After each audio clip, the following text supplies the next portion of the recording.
thank you all for coming out. We're going to be doing a training yard on crafting and equipment in Conqueror's Blade.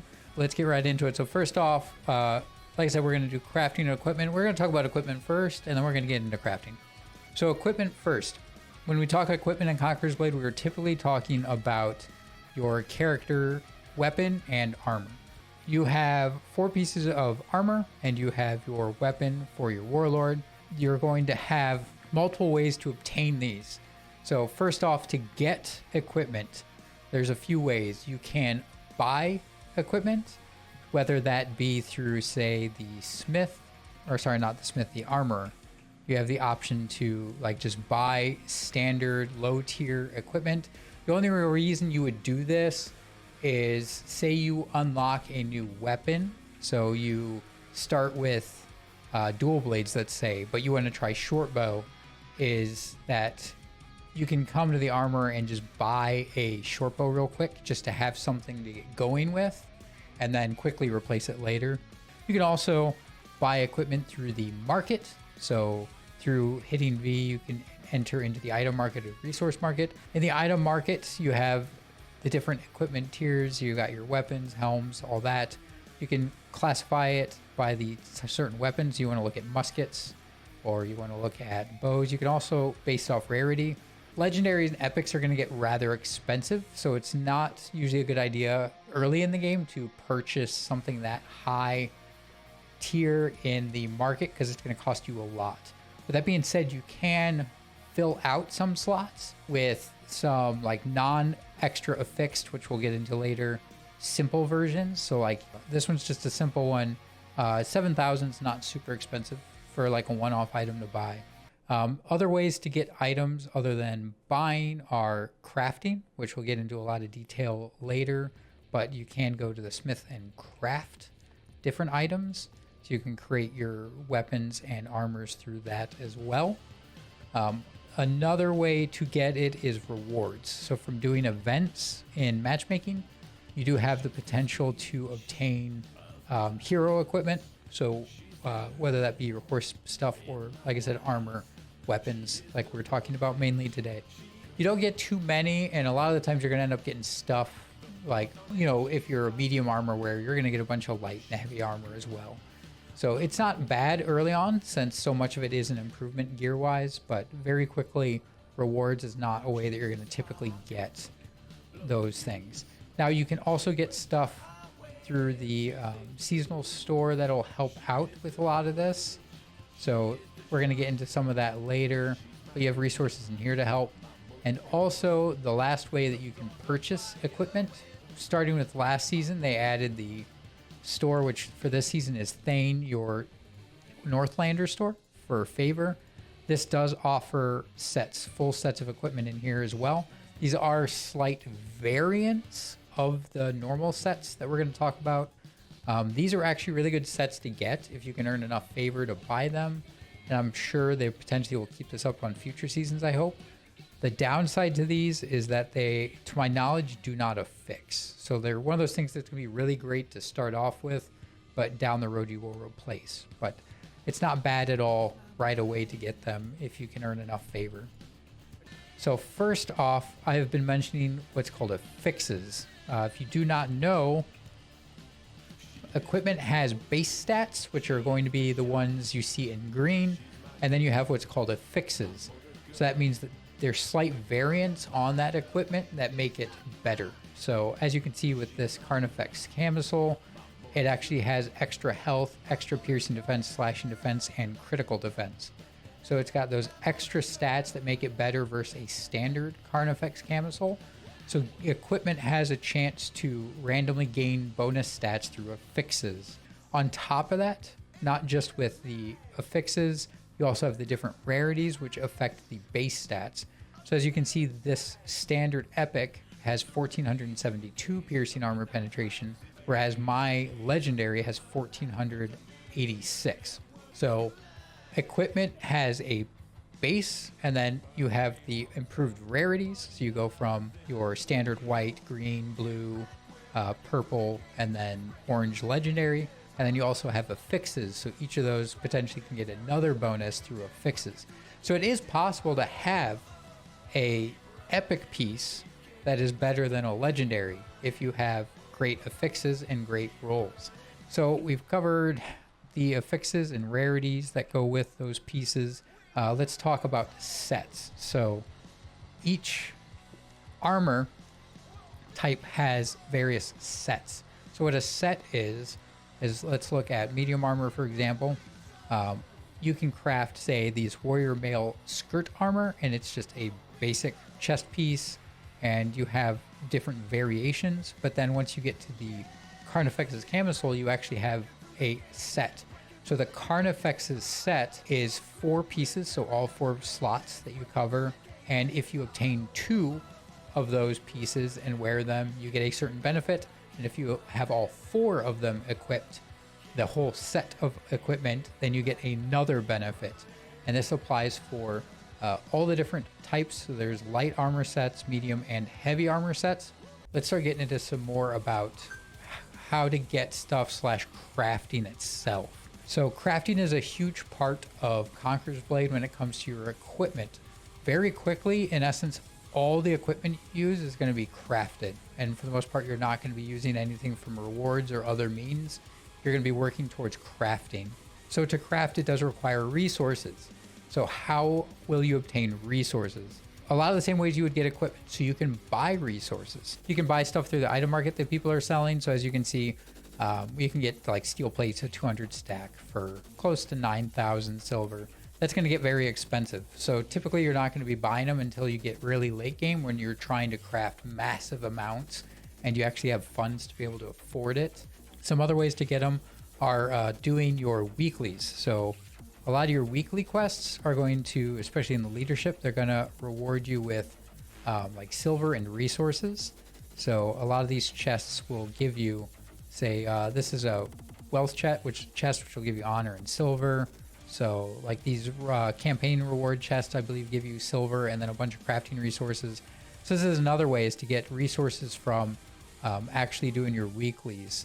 You also have the option of getting the vaults. So you can get the vault at the end of certain matches. You'll have a random chance of getting a vault. Certain things like rebel camps are pretty much guaranteed a vault at the end of them. So that's another great way to get resources. That'll give you silver and a bunch of crafting resources. The thing with the vaults, though, is you do need vault keys to open them up. Vault keys you're primarily going to get from doing your weeklies. So you'll get keys as you go if you're premium. And then you'll also get some usually from, I believe the bags can give you some vault keys. Once again, you can buy keys through the market as well. So that's another option to get keys. On top of that, expeditions are the best way to get crafting resources through a like matchmaking or farming method where you can just sit there and you can do them and just get your resources that way as well. Salvage is another great way to get it. So if you end up with extra pieces of gear that you're not going to use, you can actually go into the smith and salvage it. So when you salvage something, it's going to feed back resources. So it does cost bronze, but you will get out of it resources back. So it's another great way to get resources is to break down things you don't need anymore or extra pieces of gear that you have. So that's going to be a huge way to get them. The big way, if you have bronze, is to purposely salvage stuff. So to buy things to salvage. Main way to do that is going to be through the horse seller.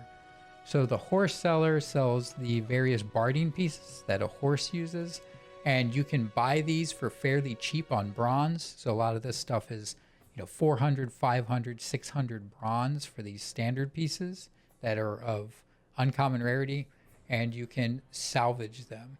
This is probably one of the biggest ways people get their powdered silver. Is you just buy up a bunch of like riveted saddles and you can hit purchase on it and then hit enter, which is a quick way to buy a bunch. So let's say I buy up, 6 of those and we're going to go salvage them. It has pretty decent odds to give you resources that are pretty good.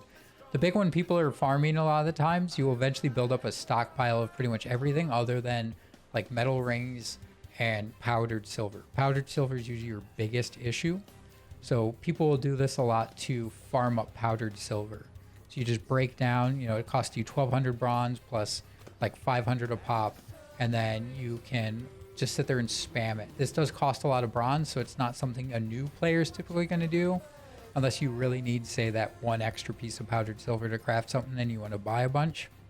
But as you can see, I got 3 powdered silver from that, and that's actually pretty good for only 6 pieces. All right, so this chart kind of gives you an idea of what you're going to get from breaking down those horse cellar pieces. So if there's a certain thing that you actually want to get your hands on, say you're really low on plates, you can actually see through the chart that only 3 things are really giving you plates. That's going to be your chanfrons, you're going to be your, I can't think of the name of it right now, but the front piece, or the tackle. So primarily people, like I said, are going to do this for powdered silver. So you can see the breakdown for powdered silver. And on the side, they actually show that the saddles are going to be the most powdered silver per bronze expenditure. So that's typically what people are going to recommend, is that you do the saddle. So let's get into crafting itself. So you're going to go through the smith. You can break down the different, like I said, the different armor types, or break down your specific weapon to see those versions. So let's say I want to get a better short bow. So I can go into weapons, go into short bow. So a few things to keep in mind with crafting. The higher the rarity, the more it's going to cost you. So early on, when you're really low on resources, it's a good idea to focus more on like your boots and your gloves, because you're going to have more chances to roll them over and keep trying to get a good piece. And then as you get pieces that you really like of those types, you can focus on stuff that cost more, like chests, helm, and those pieces. There's a couple things with crafting as well that early on it's really hard to notice. One of those is that you have bound and unbound materials. And this is something early on that gets really confusing. So for bound and unbound, you can get materials and resources in 2 different ways. A lot of the stuff you're going to get is what's considered bound. So you're going to see an icon on it that has like the little lock in the corner, and that tells you that that's a bound resource. And then certain resources you'll get through rewards and stuff, and they won't have that icon. That means they're unbound. Unbound ones can be sold on the market, and bound ones are only allowed to be used by you. If you use bound resources, the piece of gear you craft will be bound, so only you can use it. And that is a big deal if, say, you don't like the piece you craft. You might want to sell it and try to make money, especially if you get a really good roll on it, but you still don't want it for some reason. If you use bound resources, you're not going to be able to sell it, so you're stuck with it. So if you don't like it, you can't try to get silver back for it. But if you look off to the side here, it has a check mark that says use bound material and bronze coins, and then I can make rare, epic, or legendary. So if you want to actually make something unbound, you have to check it. And that's going to remove all the bound resources from your pool, so that way you can only craft it with unbound resources. So this is something you have to keep in mind when you're crafting something. If you're primarily at the beginning of the game, it's going to be hard for you to get unbound resources, but also finances become an issue. So if you manage to get your hands on an unbound schematic, which are kind of rare, it's a really good idea to attempt to try to craft it unbound, because early in the game, if you can create something that sells for a decent amount of silver, you can use that to kind of kickstart feeding your equipment crafting. So it's something to keep in mind. If you have unbound schematic, try to craft it unbound. It might be difficult at first, but it really can help you in the long run if that piece is not something that you want, but is something worth selling. All right, so the actual crafting, we're gonna actually craft something and check it out. So we're gonna go back in short bow, we're gonna go wind catcher, and we're going to craft one. We're gonna make it bound, sadly, because I don't have the powdered silver. So when you get your piece of gear, you'll have that, as we talked about, random chance for affixes. As you can see, I rolled piercing armor penetration improvement, piercing damage, and blunt damage improvement, which is really nice. They're pretty decent. Piercing penetration and piercing damage obviously is great on a bow. Blunt damage is not horrible on Windcatcher. I'll take it because short bow does have some blunt attacks, the kick, etc. But we primarily got our stat bonus to penetration, or piercing, which is great. So with this piece of gear, we had a chance at rare, epic, and legendary. We got an epic. Rare stuff, so Windcatcher for short bow, for example, so blue, has a chance at rare, epic, or legendary. When you get to the epic ones, they have a chance at epic and legendary. The thing is, they require schematics, and you can get rare schematics fairly easily. I'm not going to say easily, fairly easily. Epic schematics are very difficult to get. But the thing is, with the rare equipment, it has a chance at getting legendary and a chance at getting epic. And you can get them so much more often that it's almost always a better idea to focus your resources on crafting the rare stuff. It's cheaper to craft. You can craft it more often, which gives you more chances to get a better item. On top of that, if we get into maintaining that equipment degrades over time. So you have both a endurance for your equipment. You also have a condition. Endurance drops over battles and over use of that item, and then you have to repair it to reinstate your endurance. Repairing over time degrades the condition. So for this chest piece, my endurance is 159 out of 162. My condition is good. As the condition drops, so as you can see, my boots are 37 out of 101. I'll have to repair them soon. I potentially am going to drop the condition. I think all mine are in pretty good shape today. But as your gear gets really low on conditions, you get to like worn and like pretty bad and like worn stage, your stat maximum decreases. So the gear is no longer as effective as it normally is. And on top of that, the endurance cap degrades. So your endurance top limit will go down, which means that more often you're going to have to repair it, which in turn degrades it quicker. And it eventually gets to the point where your stat limit's really low on it when it's like completely worn out. And on top of that, you're like repairing it after every single match, which gets ridiculous to maintain. The downside to reconditioning is that, let's say you wanted to improve your spear, like my spear that we're working on. Let's say I wanted to improve it. I have the option of, say, creating a new spear and then trying to get a better one than the one I already have. Or I have the option of reconditioning it and trying to roll new stats on it. The downside to that is that, let's say I don't like my roll, so I didn't get better stats like I wanted. If I craft a new piece of gear, I could potentially sell it or salvage it, get money back from it that way, or also potentially get resources back that I expended by salvaging it. If I recondition, I get nothing. So we're going to throw our spear in here. You can once again use bound materials.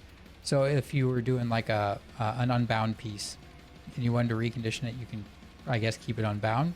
So when you recondition, spends the resources if you're crafting, it'll then give you a new stat potential. But as you can see, this is a lot worse than my original one. It's nice from the standpoint that you could potentially improve something that you have, and it can end up being cheaper than completely recrafting depending on the condition of your item, etc. But the downside is that if I'd have crafted that blue piece, I could have salvaged it, gotten some resources back. I could have just in general gotten something back for my resource return. But in essence, I got nothing. I reset my condition, which is great because eventually you'll have to do that because it's so worn out that you need to. But if you don't get to that point, it's a resource waste. So in essence, what we usually recommend is recondition when necessary. So let it degrade down till it gets to like worn. Recondition your piece of gear to keep it, but don't recondition to try to get better stats. At that point, you're better off crafting than being able to salvage or sell whatever you crafted. So just don't do it for a stat reroll. So as I said, I would definitely focus more on rare schematics rather than the epics and crafting the rare stuff. So you can get some through the seasonal store. Usually they have like 3-ish weapon schematics and like 5-ish armor schematics that you can get every season through the seasonal store. That's one way to get them. You also usually will get them for like daily logins and rewards through that method. I think a lot of the times even the battle pass potentially has, yeah, so like you have the armor one for 80. So usually each season you get a couple that way as well. And then you can get them randomly as rewards. You can get schematics for the different events, but you're going to definitely be able to get the rare ones more often. So focus on those as much as you can. As we talked about, a lot of this requires bronze and a lot of this requires silver. If you want to buy stuff, it's a lot of silver. It's a lot of bronze to make craft stuff, to salvage stuff. All of this requires bronze. So one of the best ways for crafting to try to get this done early on is to also restrict the amount of units you're buying. Obviously buy units. Like, you need units to play matches. So unlock units, buy them, but don't necessarily buy every single thing you unlock. You're going to be unlocking a lot of units through the unit tree to try to get up to your higher end, nicer units. So like, for example, if you're going to get your Imperial Pike Guards, like you got Pike Militia, you got Prefecture Pikemen, then your Pike Guards. Prefecture Pikemen are nice. They're not necessarily the best. Pike Militia are great. Imperial Pike Guards are great. You don't necessarily have to buy the Prefecture Pikemen. You can unlock them to get to your Imp Pike Guards, but you don't necessarily need to own them right away. And that's going to be a huge thing early on, is to fill out units, like have a good pike unit, have a good shield wall unit, have a good archer unit, but don't necessarily buy every unit immediately. So think through that. That's going to be one way, not necessarily to earn bronze early on for crafting, but to save bronze to then spend on crafting. Early on for resources, you can also go out in the real world and harvest resources. These ones aren't going to be used for crafting equipment, but these are going to benefit you for other things like crafting artillery, which we're not going to get into that one today. We're primarily focused on warlords and not that. But what that also means is you can craft that artillery and sell that artillery for silver. So that does cost bronze, but that is another way to help fund crafting, is if you're finding that you do have a decent amount of bronze and you want to go collect those resources, is you can sell that, and in essence you're converting your bronze into silver that way, and you can then play the market to buy your resources or buy pieces of gear. So it kind of translates your bronze into silver that way. On top of that, over time you'll be able to improve your harvesting and get more resources back, and then you'll just be able to keep the loop going. The extra resources that you get from collecting do sell for quite a bit on the market. So it's a great way to get silver. Bronze and silver are actually way easier to earn throughout houses. I know a lot of people like to play solo, and when you're really early on, I definitely recommend working a bit on learning the game. But houses can be a great way to interact with more experienced players, to have them teach you some of that stuff. And on top of that, it can be a great way for bronze and silver, because houses do get a lot of bronze and silver through owning land, which can save you money on resource collection and other means by potentially giving you house funds to heal or repair your units. So like you can end up with house funds, which then could save you 20, 30,000 bronze a week, or however often and however much they set it to. If you are in a house that owns territory, you get even more through, you get bronze and silver and stuff through just owning territories in essence. So that's another great way to help your funds if you're finding yourself in financial strain and you're wanting to kind of get into that camaraderie of a house. Definitely look at doing it. Definitely something to consider if you are having a lot of fund issues and you're totally down with playing with people and having that camaraderie. Look at a house. It's going to save you a lot of money and earn you a lot of money. So thank you all for coming out and hanging out for the training yard. I hope you all learned a lot and had fun. Please have a great day / night, depending on which part of the world you're in. Please stay safe and healthy. I thank you all again for the support, and I hope to see all of you at the next stream. So bye, everyone.